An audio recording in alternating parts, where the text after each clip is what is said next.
Ano ko po man yung concern po ng mga ano po natin, yung mga katekram, yung mga nagmamahal po sa inyo. Number one, dalin daw po muna kayo sa Promised Land. Okay. Ano pong, Okay na po kami dito. Nag-aaral po ng mga bata. isa po yun sa ano namin kahapon katekram, yung pag-aaral po ng mga bata, magsimula, hindi lang po itong maliit. Simula po doon, nag-aaral po kasi nag-aaral po sila Wala lahat. po, gagraduate po si Angeline po. Tapos si Grade ate. Ang layo kung doon sila sa Promised Land, papapasok dito. 2 oras papunta. Ayun po yung katekram. Okay na po kami dito. Maraming salamat na lang po sa concern nila.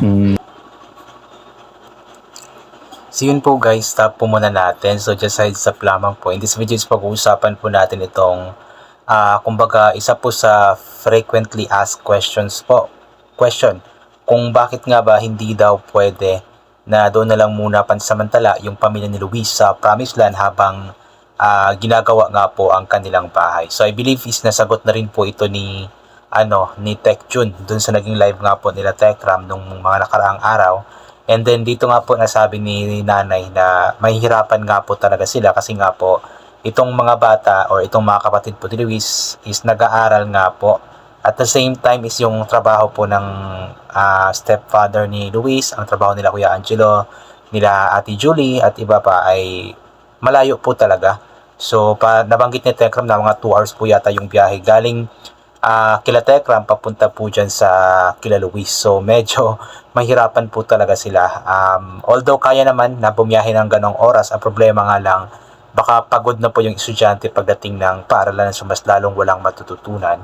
So hindi po siya ideal. Although maganda sana kung doon muna sila sa Promised Land kasi para mas pahinga sila ng maayos, makatulog sila ng maayos. Ang problema nga lang hindi po siya ideal para sa kanila since may mga trabaho, may mga estudyante nga po sila nanay. So mahihirapan po talaga sila. So okay na din po na dyan na lamang daw po muna sila, sabi ni nanay, para hindi din po sila masyadong mahihirapan. At the same time is siguro mga 1 buwan or mahigit 1 buwan or kahit hindi aabot ng 1 buwan, baka matapos na po itong pabahay para kila nanay. So yun, tiisin na lamang po muna nila sa ngayon kasi ganoon naman talaga ang buhay. Magtiis muna bago makamit yung sarap. Magtiis muna sa hirap bago makamit yung sarap. Ganoon po. So ito pa patuloy po natin ang panonood. Isa pa, apartment daw po muna habang ginagawa. Wala po kami okay na po ito. Wala pang upa. Pero ano po ba, mas okay yung uupa tayo o yung nandito lang tayo sa ginagawa? Dito na lang po para po. Siyempre may magbabantay na rin po dyan sa katulong-tulong.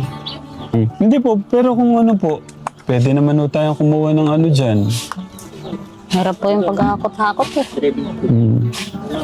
Huli pa. Panibagong na naman. Kasi pwede ho natin gawin ngayon yung paghahanap tapos bukas ho yung paglilipat. Kaya hirap yan. At yun na nga, Nay. Wait lang.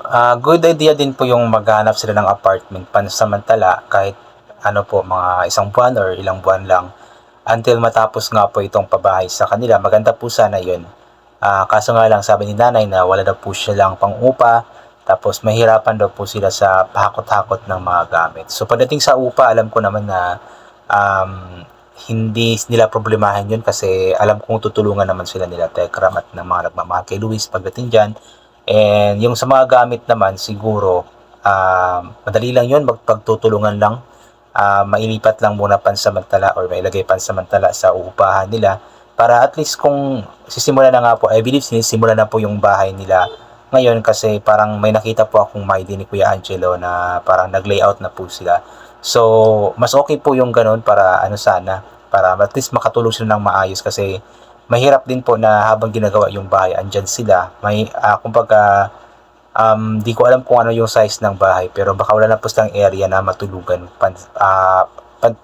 or malagyan ng mga gamit nila pansamantala. Pero di ko alam yung plano pero okay sana yung mag-rent muna sila ng ng apartment. Pero yun nga po nakadepende naman po kila nanay yun kung anong gusto po nila Basta si Tekram, sinusunod lamang po ni Tekram kung ano po yung nasa kalooban nga po ni nanay at ng pamilya nga po ni Luis. Pero maganda po yung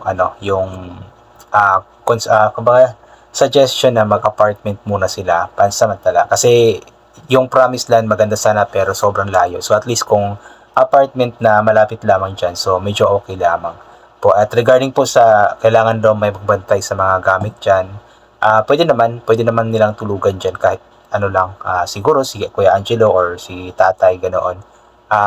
May matulog lang kaysa andyan sila lahat habang ginagawa yung bahay. So mahirap, delikado para sa mga bata din. So yun. Alam niyo ba, Hindi pa po.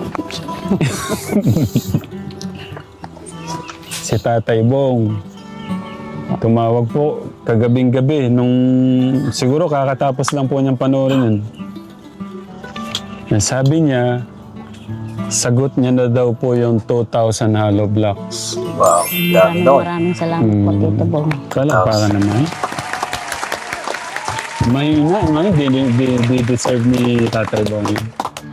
Tapos sinabi pa ni Tatay Bong kung ano po daw po yung kaya niyang maitulong sa susunod, dadagdagan daw po niya. Tay, thank you. Po. Napaka-generous ni Tapos, Tatay Bong. Sumunod, si Ninang Precious. Nagsabi po siya, magpapadala daw po 100,000 daw po. Sige po. Wow. Maraming salamat. Palakpakan naman. Masabihin. Grabe talaga itong mga nagmamahal kay Luis. Hindi basta-basta mga bigatin. Imagine 2,000 hollow blocks. So, medyo mahal po yung hollow blocks ngayon. So, medyo malaki-laki rin po yung mababayaran. But then, hindi po yun alintana para kay Tito Bong kasi nga po, mahal na mahal po niya si Luis at ang pamilya po nito. And also si Ninang Precious, grabe, 100K, 100,000. Grabe talaga si Ninang Precious magpabilib. Talagang nakakabilib po siya at ramdam na ramdam po natin yung pagmamahal nga po ni Ninang Precious para kay Luis at maging sa pamilya po ni Luis. Si Tita Aida, sabi niya daw po, 50,000 po yun sa kanya. Wow, Maraming laki din. Palakpakan naman. Nag-PM din po si Tita Nelia Lim. Nagpadala po siya ng 20,000. Maraming Wow. salamat po, Tita. May ano ba naman yun? Galing, Tapos, nakakatuwa. Si Tita Ana B. Diretso na. Nagpadala rin po siya ng 20,650, 76 cents. Wow. Grabe yung nagmamahal kay Luis. Ang anghel na walang pakpak. Siyempre, nandyan si Tita Ma'am Marie from Tita Rowena. 10,000 pesos po. Maraming salamat. Tapos, Bagsakan talaga yung ano sabi pagmamahal. ni Tita Nisam kanina? Ay, nandun nga pala yung phone. Ano ba yun, kuya? Ang layo-layo po na sasakyan, Tita Nisam. Ano yung pagkakaalala mo, Nak? Doon sa ano? Yun po, nagpadala po si Tita ni Sambo. Tapos sabi po niya, ano parang nakalimutan ko yung sa akin. Susunod siguro, Tita Nisam, pag, babasahin ko po yung ano nyo. Message. Walang amount din no? Wala po. Mag-aabot din daw po ng pagmamahal si Tita Nisam. Maraming salamat po, Tita Nisa. Yeah, Tita Nisam, thank you. Sabi pala ni Kuya, hindi na daw po muna siya papasok para makatulong po siya sa paggawa. Hindi po, hindi. Okay na po yun, kahit di na po na tumulong. Pumasok na. Hindi po, nagpupumilit po, nagwawala po kanina eh. Kayang-kaya na po dyan. Daming bata. Nag-aaral na. Umiiyak po siya, ayaw niya, gusto niya. Dala na nga po yung mga gamit niya. Nagano siya kanina, nagkakasama po ako, hindi po ako. Sabi po niya, anong gagawin ko? Buti sa magdamago siyang gaganon doon. Lolo pa sa iba. Naglulupa sa'yo siya. Yun lang pag-aaral niya, focus niya lang. Pag-aaral daw po yun. Focus na lang po sa... Binibiro ko lang kayo. Hindi naman gaganyan po yun doon. Talagang yung ano din po ni nanay is mas importante po kay Luis na mag-focus sa pag-aaral. Kasi pagdating naman sa paggawa ng bahay dyan, although may maitutulong si Luis, pero marami namang makakatulong dyan. Yung mga kukunin ng mga panday, mga labor. Andyan sila Kuya Angelo, si Tatay. Marami naman makakatulong dyan. So, ang kay Luis lang, maitutulong lamang po niya is yung pag-aaral ng mabuti. Kasi preparation yun para balang araw is mas makatulong nga po siya sa kanyang pamilya. So, yun po, I think hanggang dito na lamang po. God bless and bye for now po.